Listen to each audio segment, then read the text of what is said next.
I would like to call District 721, School District 721 School Board meeting to order. All board members are in attendance. Let's rise for the Pledge of Allegiance.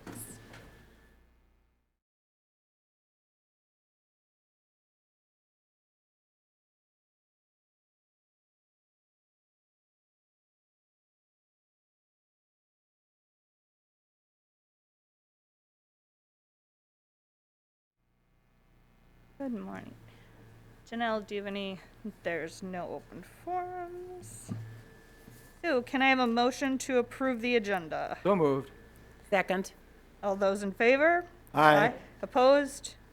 Motion carries 7-0. Motion for consent agenda? So move. Second. All those in favor? Aye. Opposed? Motion carries 7-0. Committee board reports. Policy committee. We just had minor changes, nothing matching up to MSBA and administration. We didn't actually meet, we just did it No, there was no online. meeting. We haven't. Perfect. We've done it virtually. Good. Denny, Southwest Metro? Yes, we had our meeting this month, a week earlier because of some conflict. On the 9th, I believe we had it. And it was a typical meeting. We had the reports from the different program directors. Things are going well. There are some programs that are hurting a little bit because of the type of delivery system that we have this year instead of being face-to-face. But overall, most of the reports were very positive, and the school year is continuing to go quite well. We had a financial report given by our finance director, Brian Fell, and our finances are looking very good, in order, and we're in good shape. And then we also had a discussion about the building, some of the things that have to be done. One of the things that we did when we purchased the building was we included money for, in the purchase, we included money for some renewal and maintenance and upgrading. So we're using those funds to put it into the type of building that we want it to look like after we're finished. And then finally we had a discussion about having an open house or a tour of the building by all the different boards that make up the Southwest Metro. And we're looking at perhaps having a tour of the other buildings and maybe finishing up with the Dean Lakes location. But it'll be something that'll happen probably next fall. Okay, thank you. Is that when they think that the building will be ready for occupancy? For Yeah, school? I think there'll be Good. some, it won't be probably all at once, as the different upgrades are made. Different programs will probably start coming at different times, so it won't be like, boom, it'll all Right. happen at once. Good. Super excited for them. How about CPAC? No CPAC meeting. Community ed? No meeting, Wellness? no meeting. Early childhood? No meeting. Fitness and aquatic? Nope, not till next month. Okay. Superintendent Dittburner. All right, good news time, update here. First of all, just want, you don't know, it's Snowball Week this week at Brigg High School. Again, sort of like the fall, it's just different, doing it through hybrid and everything, but they're doing the best they can. They got dress-up days for A students at the beginning of the week and B at the end. Special lunches. Coronation is this Friday at 2:45. And so that's going on, and you probably saw in the paper or on social media the snowball court. We had 8 seniors, boys and girls on that, so congratulations to them. So that's going on this week. The other thing we started, met with Ray Queener, Tony Boothie, Marn Baller, and Sandy Lynn and myself. We met with Ray to go over the strategic plan, and we've identified dates where we're going to have meetings with a strategic team. It includes administrators, teachers, support staff, community members, And I think there's about 26 people on that, but then we're also bringing in people. We've got focus groups. We'll be doing surveys. I think we got 2 meetings in March. I think 3 in April. Maybe, I think 1 meeting in June. And then September, October, I think there's a total of 3. The school board part will be at the tail end in the October, November. So we have final approval for a new strategic plan. Like I've told you, it's been over 10 years since this has been addressed at all, and we really need a more thorough and more comprehensive roadmap to follow as a school district to improve in all areas. So we're excited about this and about the process there. Great. And last thing, just with our school board here, it's MSBA recognizes school boards. It's recognition week for school boards. And I just want to personally thank all of our members of our school board for everything they do for students and staff in our district, going above and beyond. And truly, I just want to publicly note that appreciation. My last thing is, you might notice Sandy Lynn is not here. She's on her first vacation in 2 years. Actually, I think she's coming back tonight. She'll be at work tomorrow, but she's been gone since, I think, last Wednesday. She flew down to Arizona. Her son is a pilot, and he lives down there. So she's been down there enjoying. I've only called her one time, so. You got to remember, I owe her. She called me 2 days after my heart surgery, so. I'd be willing to bet she brought work with her. Yep. Yeah, she did. Yeah, that would be Sandy, definitely. But I'm sure she's having a really nice vacation, and she deserves it. Good for her. We'll look forward to seeing her in a couple weeks. So we can go on to the learning model update. Okay, so Janelle's going to get this up. All right, thank you. And then a little bit here. We're going to make a transition in our learning model. So what I'm going to do tonight is sort of give you our current reality. A lot of it's going to be based on data. I think if you have good data, you make a informed decision, the right decision. And obviously, as we're going through a pandemic and the learning models, decision is not just data what we have, but also it's also guided by the science. And you always hear that. And I've got Jen Schenecker here. She's going to come up a little bit as I go through my presentation. And when you talk about the science of it, what guides it is a lot through our mitigation procedures that we have in place and things that were added and that type of thing. And she's done just a tremendous job throughout this whole last year going into this year. It's been a very, very, very busy time talking to other districts, the stress on the health services and all the nurses, the work that they have to do with contract tracing and communicating with parents and kids, and it's just absolutely overwhelming. But Jen has been A+ in her work leading our district through this, so we're going to have her come up here. So with the learning model update, let me just give you some background.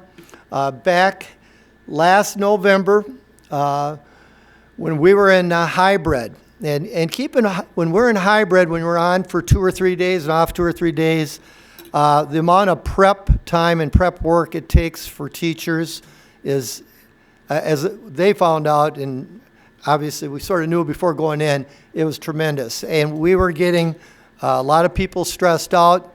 And at that time, we formed a task force. We had 6 teachers within the district. We met right here and talked about what we can do to give them more time to prepare for this, because the planning time was tremendous. And as you can see on the screen there, we decided on getting 2 days of teacher prep time, December 7th and to be determined. But I remember December 7th being a day that was going to really work good with elementary, so we decided to go with it. Well, it wasn't a week later, we get a governor's order to have 2.5 hours per week. And as they say, 30 minutes of daily prep time. We decided, as we track our hours, to go It would have been hard to do 2.5 hour early release every Wednesday, so we went 2 hours, and then 2 preparation days. And I added another date, which became March 12th, which we communicated with families. Come December, if you remember our December 14th meeting I presented at, we were all in distance learning at that time. And we talked about, and basically I think you supported my decision, that we were going to return to hybrid in January for grades K-12. Well, it wasn't a week later, again, the governor's order, we had another one to return full in person for K-5, which was quite the surprise. It was, sometimes things leak out. That one did not leak out. So I was as surprised as anyone was. And our decision was to go back in hybrid the 11th. But what we did was go K2 on January 11th, and 2 weeks following was grades 3, 5, and then middle school and high school returned in hybrid. Come February, again, at our meeting a couple weeks ago, I talked about, and I didn't want any surprises for anyone, but the plan is we were looking at COVID rates, we were looking at vaccinations, just with everything that I felt pretty confident we'd be back in person in March. And of course, as fate would have it again, governor's order to return to hybrid or in person by March 8th. And I'm not going to go through all that, but if you saw the press conference, you saw things on the news media, whether it's social media or the TV or newspaper, there was a lot on that and a lot of details that involved that too. So that's sort of background where we're at right now. Now give me some, where we're at. Like I said earlier, K2, we're on our 7th week K2. We're on our 5th week with grades 3 through 5. Teachers have been fabulous. They've loved it. The kids, families, happy. We have not, knock on wood, we haven't had one COVID case, one quarantine. It's going to happen, folks. So let's not get shook up if that does happen. But right now, we've been very, very fortunate, and things are going very, very well. So full-time in person at the elementary now, going on our 5th and 7th week. Let's talk case rates. Now, remember what I talked about last time. This is the starting point, county case rates. This is not the end point. This is not where we make our decisions based on. Even though from MDH, and a lot was talked about early this fall or even late summer about these thresholds, but these are the number of cases per 10,000 people. Keep in mind, I don't have the big chart up, but we were almost at 200 in November. Okay? These numbers are where we were back in September. So you can see LeSueur, Scott, and Rice County. Now basically we're 30 and under, and that's what they have projections ending for February 13th. And I think this next week on Thursday and Friday we get for ending on February 20th. And I'm sure they'll be as either flat or even lower. You might read this, but there's a lot of factors that go into it, but it only makes sense that the more vaccinations there are, the more herd immunity there are, it's going to go down. That doesn't mean that we're not going to have flare-ups. Never think that. And, I suppose if we're not following all the protocols that we're supposed to be following, we'd have problems too. But those are our county case rates. So this is the first. The second thing we look at is zip code. And you can see the last 3 weeks how it's gone down from 28 to 18 and just to have 7 in our zip code. So the COVID rates are going down right now. Let's talk vaccines. This is a hot topic.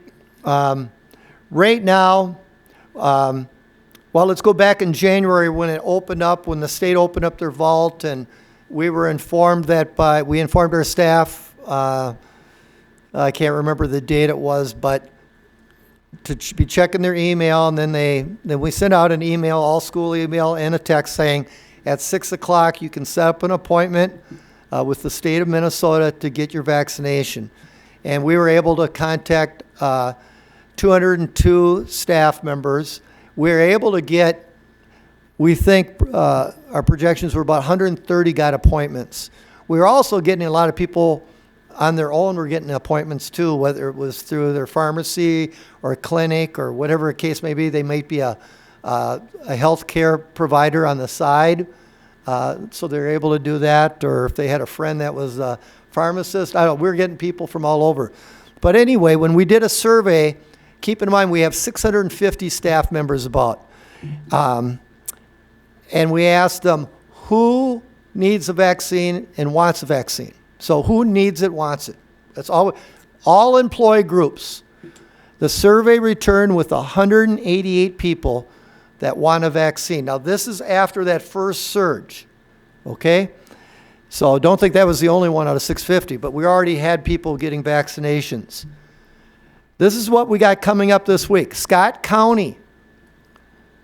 We've got 144 staff members that are going to get their first dose at Scott County this week. 72 that were supposed to get it last week, but we had the weather, the bad weather, cold weather down south, which canceled everything, so they all got rescheduled, plus 72 new ones that just got contacted this afternoon.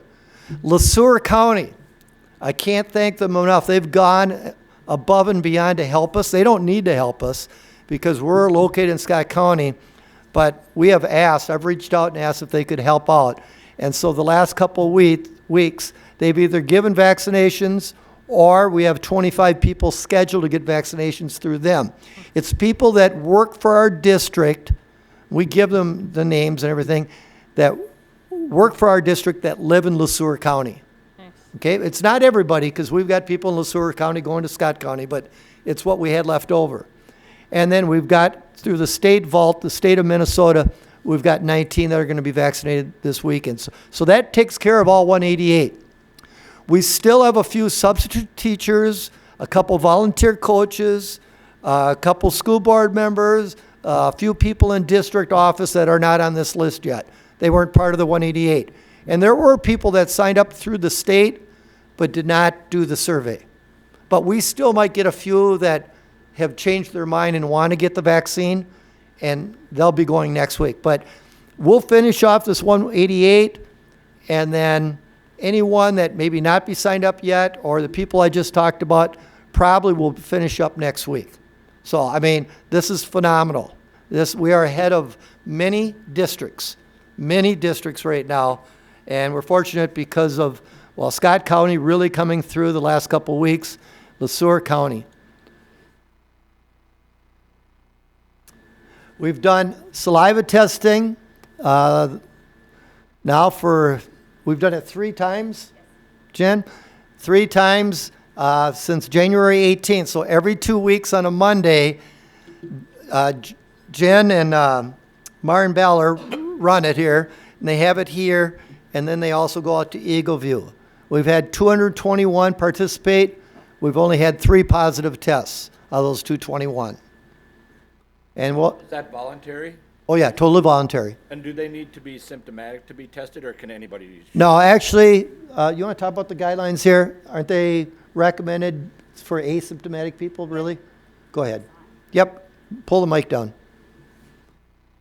So it's intended for asymptomatic individuals. If they're experiencing symptoms, we don't want them at work or in our building. So it's purely asymptomatic, no known exposure, but they have the opportunity to come every other Monday and be tested if they wish. Jen, you can stay up here. We're getting into the science stuff here. Okay.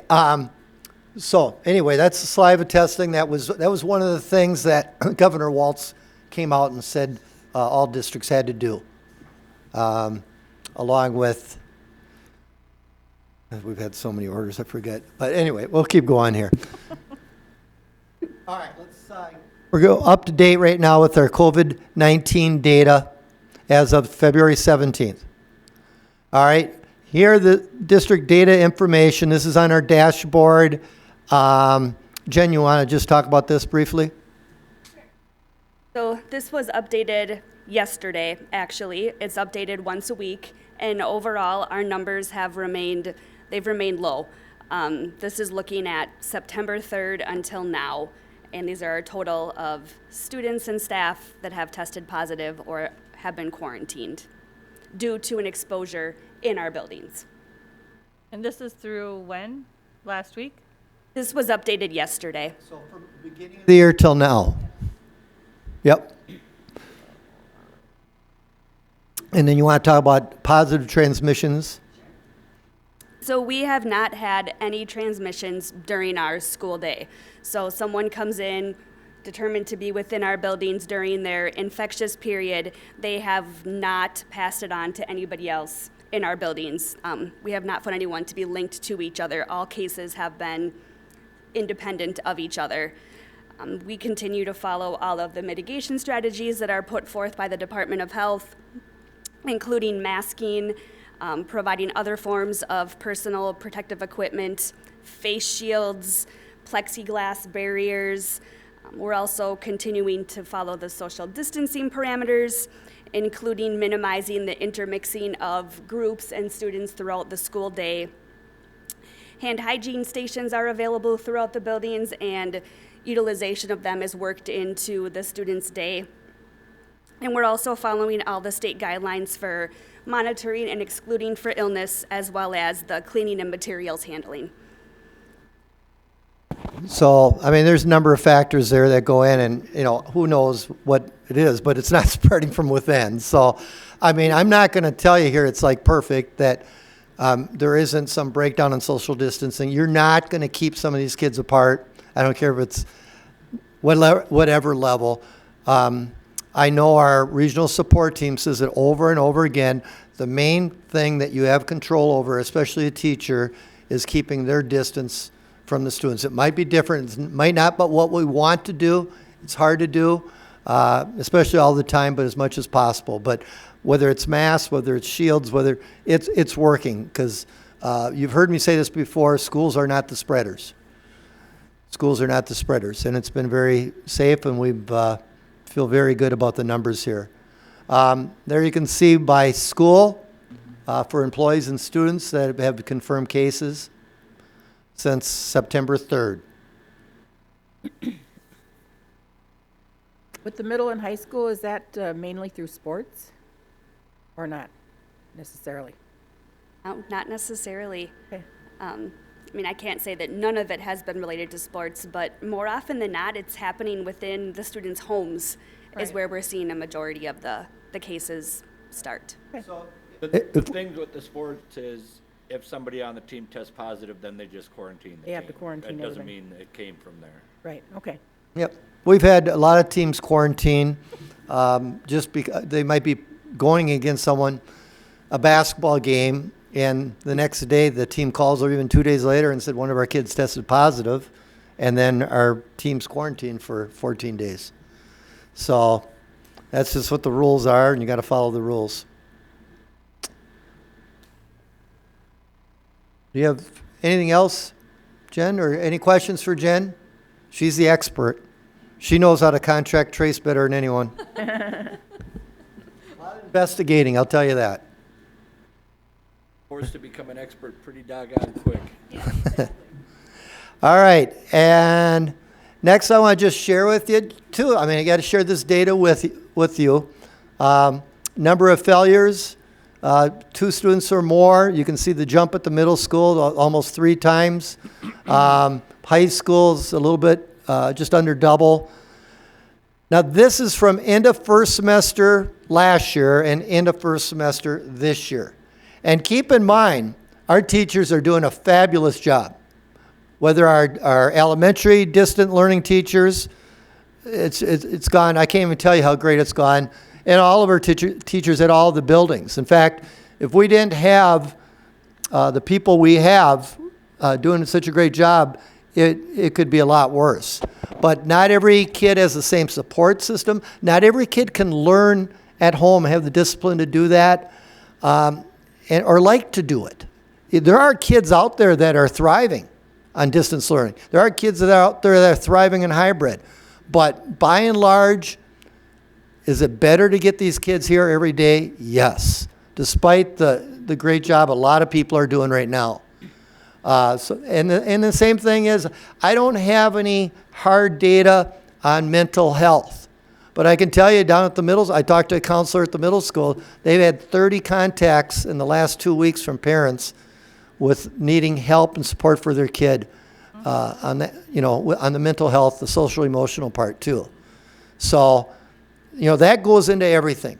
So I think, we are doing as good a job as we can be, but this is a hard thing, going through this pandemic and with all the different types of learning and doing the learning models. It's a challenge, but we're trying to be positive and be patient as much as we can. So the rationale to make a change to go to full-time in-person for grades 6-12, I've shared with you the county case rate data. Low. It's going lower. Zip code data, which is the second one. The most important one, the current health of our school communities. And as of last week, it was 0 and 0, by the way. I know you saw up there 9 students, 2 staff, but it was 0 and 0 last week. So I think the health of our school communities, and I told you about elementary, how that's gone for the last 6 weeks. The guidance and support from our regional support team. There are 2 state epidemiologists, the county health director, county health nurse from LeSueur County, and the county nurse from South Central Cooperative, all form that regional support team that we've met with probably 3 or 4 times this year. They've been wonderful to work with, and they're strongly recommending that we get back to full-time in-person. I don't need to talk much more about Governor Waltz, what he talked about, getting kids back to school. And you've seen the vaccination rates that our staff, unless they on their own cancel the appointment for whatever reason they can't make, I'm almost positive every single staff member, every single teacher will be vaccinated. Unless we have a very bad blizzard come this week. No, we won't. Forecast looks really good. So we're in very good shape. So why we're making the transition would be for that. So my recommendation to you tonight, and I can take questions and comments after this, is to restart full in-person grades 6-12 on March 8th. The main reason I could talk, you might say, well, you're just doing this because TCU and Jordan or whatever. They are. TCU started the day after President's Day. Right. You got to remember, they had everyone vaccinated. They're way ahead of us on vaccinations. And it's a whole different thing. This is not like a snow day, all right, where you got the dominoes going. But they are back. Belle Plaine is doing a gradual roll-in, 2 grades at a time. I can't give you the timeline on that, but I know they started 2 grades already. Jordan is starting March 3rd. Prior Lake and Shakopee. Last I heard, they were going to wait till after the spring break to wait till April. Whatever. I mean, I could go on and on. There's tons of schools already full-time in-person south of us. You go in the cities, there's some still in distance, haven't ever done anything. And then it changes when you go farther from the cities up north. So it's all over the board. All we can control, the decision I make is based on the data that I have. And the bottom line is this, is that increased student contact. We need to get the kids in school. It comes March 8th. Do you know that's almost 1 year? Their last student contact day last year was March 13th. All right? And again, I know we have kids that are doing fine that will stay in distance learning, and that's a parent family choice. I respect that. And some of them are doing very well. But there are kids, I think a lot of them, that want to get back in the school. Their families want them back in the school. You can't believe how many teachers I've talked to that our teachers want the kids back. But we got to go back to what I had Jen up here. We have to do it safely. We have to do it right. And so, but increased student contact time is why we're coming back. But we also have those other factors I had there on the screen. We're going to have a planning day for Friday, March 5th. I already indicated that we have a planning preparation day for March 12th, going back to the thing. One of the things we're going to have to talk about, not at this meeting, but at a future meeting, understand that at the elementary level, we have distance learning teachers, okay? And at the high school, we have some teachers teaching both. Right now, Principal Adams has worked out the schedule that teachers can get a double prep, 2 50-minute preps, basically. The middle school, as far as prep time, we're going to need to address that because even if we don't count March 12th, we're above the number of hours required by Governor Waltz, but we got to figure out something to increase the number of prep hours at the middle school for our teachers, because almost all of them are teaching both. They have classes where they have distance and in-person students at the same time. Some have one class, some have two, some have even three. So we got to figure that out, but I don't want to spend a whole lot of time talking about it. But basically, for grades 6 through 12, we'll have planning days on March 5th and 12th. 5th, before we get started, actually talking to a few teachers, they're looking forward to getting that one day. And then they'll have conferences on the 11th. That's a change we need to make. And then have a planning day again on the 12th to see where things are at, to reset things. But yeah, that's my recommendation. Just everyone note on March 12th too, that's a K-12 day. That's a K-12 day.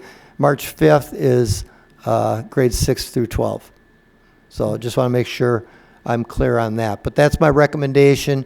And after we discuss, we need to take action on the calendar. This will be the 8th time this year we're changing our calendar. Yes, that is a school district record. I'll answer, I'll take questions right now or comments right now. Once they go back to full-time, will you be able to consolidate the students on distance learning so you don't have, like, will they all be put into one program with? Yep, let me just give you an example. In middle school, it will be synchronous.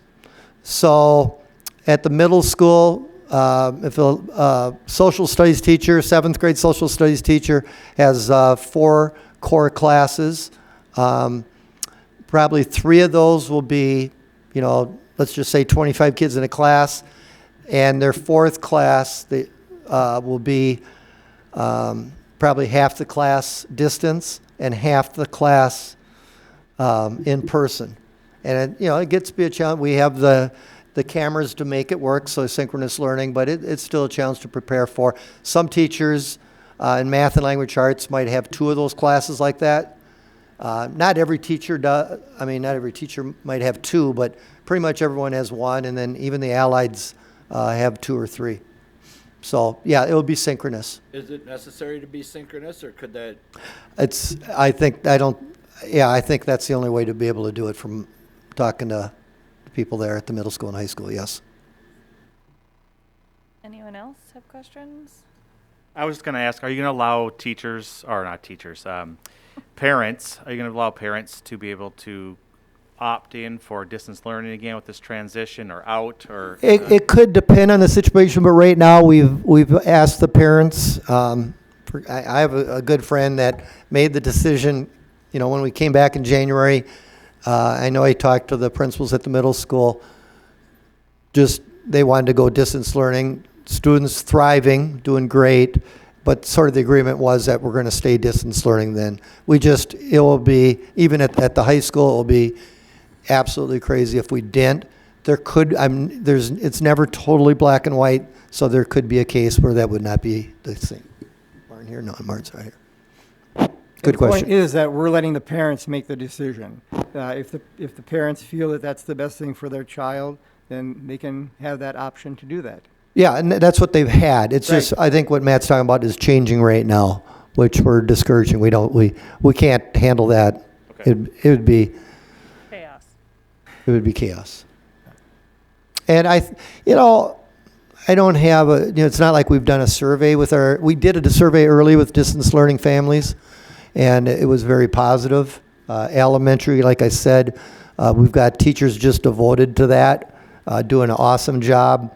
And then secondary, from everything I'm hearing, and of course I got a good friend that's daughter's doing it and loves it, and then teachers have been great, so it's been very positive. We have neighbors who decided to keep their kindergarten student in distance learning, and it's fine for them. Yep. It's working out. Yeah, and we're also getting students that might have gone, like, say, homeschool, but re-enrolling. But obviously we're going to take them in. So I know Janelle's getting plenty of calls for that too, and we'll get through this. I think the March 8th date is a good date. I think we're making the right decision. Yeah. Looks good. By going with all the information that we have, I think it looks good. Anyone else? Let me just comment on that too. And originally, you know, in my mind, I was thinking when I was here last time when I said March, my mind was March 15th. And it was just because of the natural, we're already taking the 12th off. We could go the 11th, you know, get it done with. But I don't know. It's just getting these kids back as soon as we can, get some normalcy, and getting them back. If we can do that in a safe manner, I think it's the right way to go.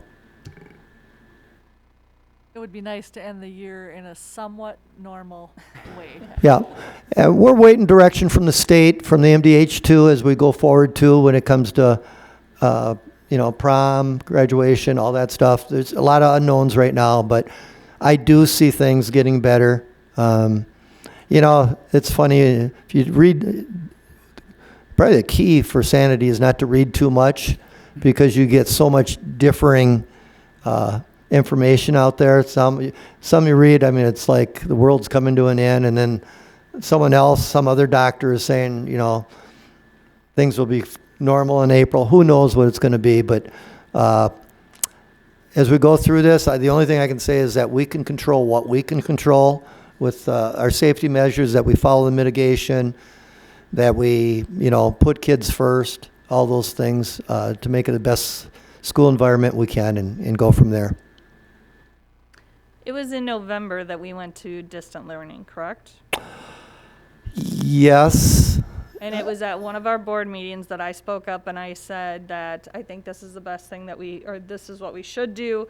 It wasn't the best, and I didn't want to do it, and I got many phone calls about it, but I really truly believe back in November that was the best thing that we could have done.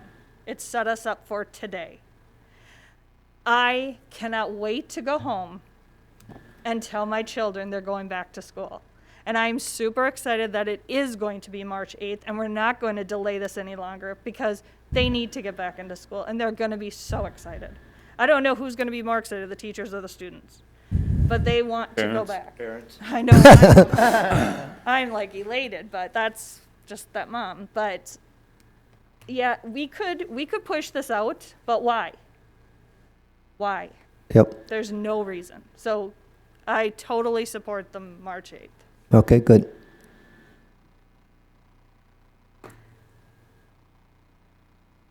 We have to make a motion. We do not need to make a motion on that, but we do need to talk about it on the calendar. Yeah, what we'll need is a motion on the calendar to have March 5th as a planning day, Yep. and to move secondary conferences, middle school and high school, to March 11th. Janelle, you're going to put that up there?